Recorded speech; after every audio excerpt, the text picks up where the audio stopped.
In the heart of our northern neighbor Canada, the once thriving working class is facing an unprecedented decay in job quality. This degradation is not a sudden event, but a slow, steady process that has been unraveling over the past few decades. Reports by the Canadian Imperial Bank of Commerce paint a stark picture of the current employment landscape. They reveal a significant shift towards precarious part-time jobs and self-employment. This precariousness is not limited to the younger generation, but is also impacting individuals over 55 years old, who are increasingly relying on part-time work. On the other side of the age spectrum, youth employment has been on a steady decline since the 1980s. This decline in stable, full-time employment opportunities for the younger generation is worrisome. In the midst of these changes, low-paying jobs have seen an alarming rise, reaching an all-time high. This rise is not the result of a lack of effort or desire to work, but rather a symptom of a larger systemic issue. The middle-income earners, who constitute a significant portion of the working class, have experienced subpar growth, while those at the lowest wage spectrum have seen relatively healthy wage gains, but these gains are mostly due to minimum wage policies, rather than an increase in job quality or security. This shift in the job market, from stable, well-paying jobs to precarious, low-wage positions, is not only a concern for the individuals directly affected. It has far-reaching implications for the entire Canadian society, affecting the economy, consumer spending, and even the country's social fabric. The once stable job market of Canada is deteriorating, leaving the working class in a precarious position. This erosion of working-class jobs, if left unchecked, could lead to a significant decline in the quality of life for many Canadians, potentially destabilizing the country's social and economic equilibrium. This decay of working-class jobs has a direct and devastating link to the increase in homelessness in Canada. The shift towards precarious work, characterized by part-time positions, contracts, and low wages, has resulted in a widespread financial instability that directly impacts housing security. When we look at the data from the Canadian Observatory on Homelessness, we see a clear picture. A significant rise in precarious and low-wage work across the country has led to an increase in financial instability for many households.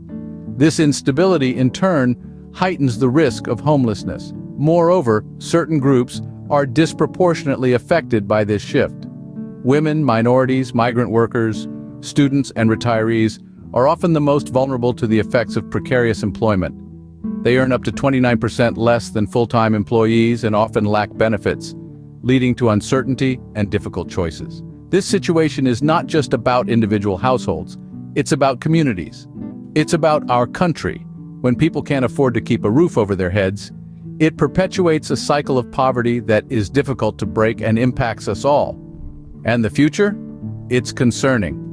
As we continue to see a trend towards low-quality jobs and away from stable, well-paying employment, we can expect homelessness to rise. But it's not too late. By understanding the connection between the decay of working-class jobs and the increase in homelessness, we can begin to address the issue. We can advocate for policies that support workers' rights and ensure livable wages.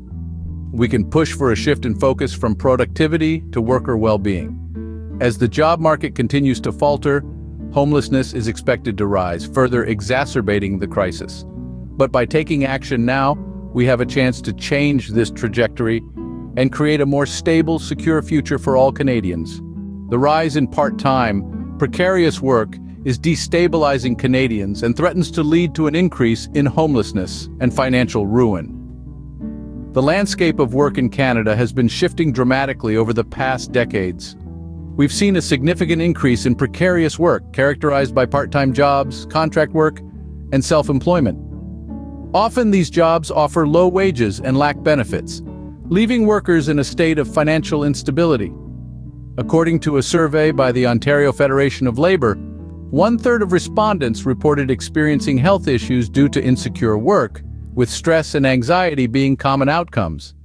This precarious employment situation has a disproportionately high impact on women, minorities, migrant workers, students, and retirees, leaving them vulnerable to financial ruin.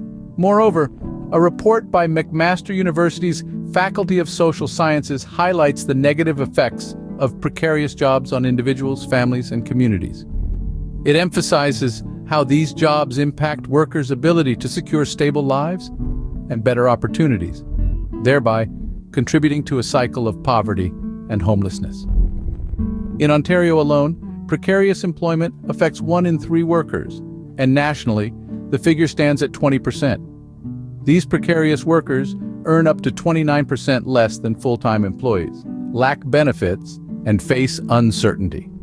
This situation leads to difficult choices, health risks, and perpetuates the cycle of poverty. It's a concerning trend, with reports from the Canadian Imperial Bank of Commerce and other institutions indicating a structural shift towards part-time and lower-wage positions. This shift is leading to challenges in savings and consumer spending, with implications for income inequality and household finances. The rise of precarious work is more than just a labor issue. It's a societal issue that threatens the fabric of our communities and the stability of our economy.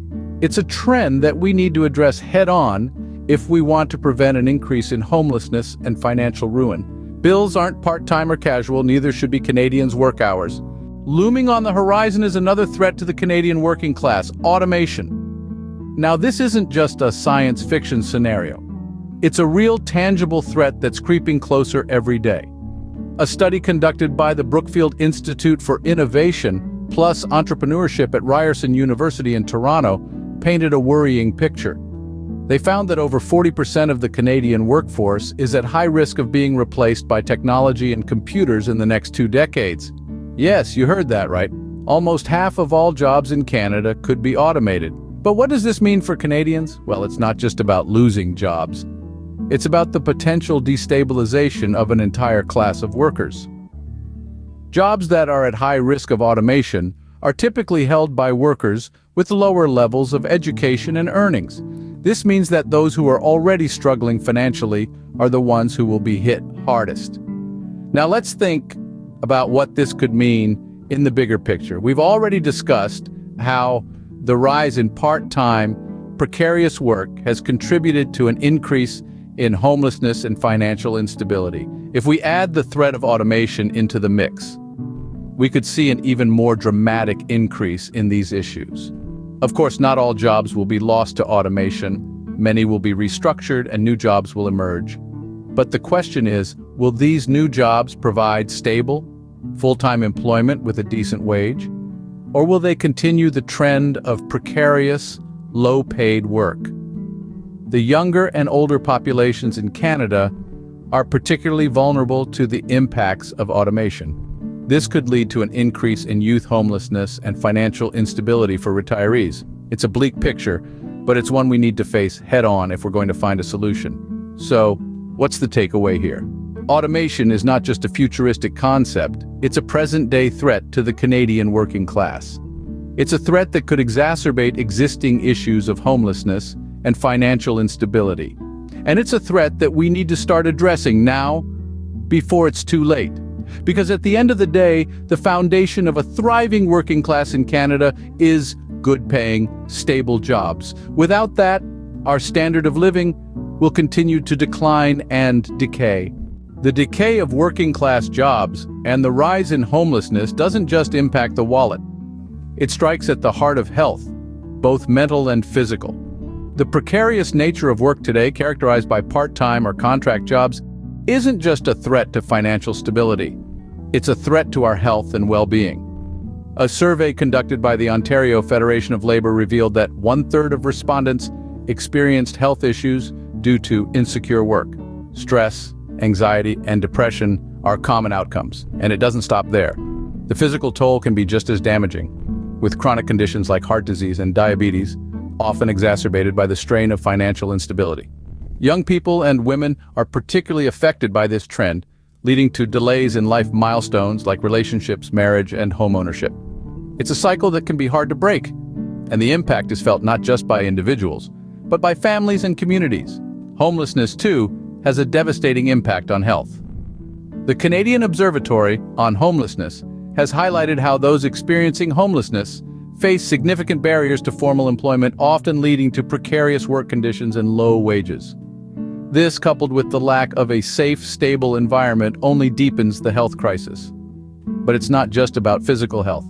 Mental health too takes a hit. The stress of uncertain work, the anxiety of not knowing where your next paycheck is coming from, the fear of losing your home.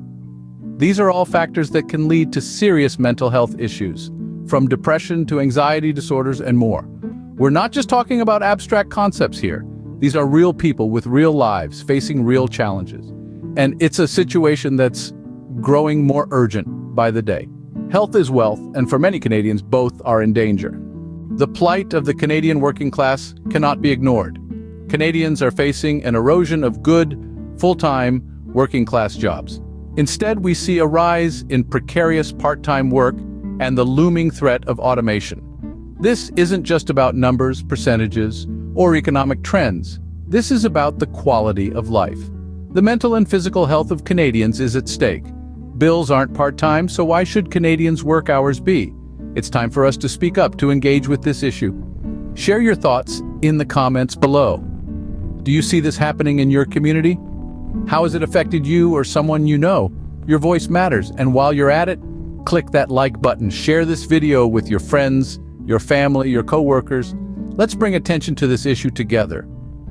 The decay of working-class jobs in Canada is not just a Canadian problem, it's a global one. Together, we can bring attention to this issue and work towards solutions. Please comment, like, share, and most importantly, subscribe to the channel.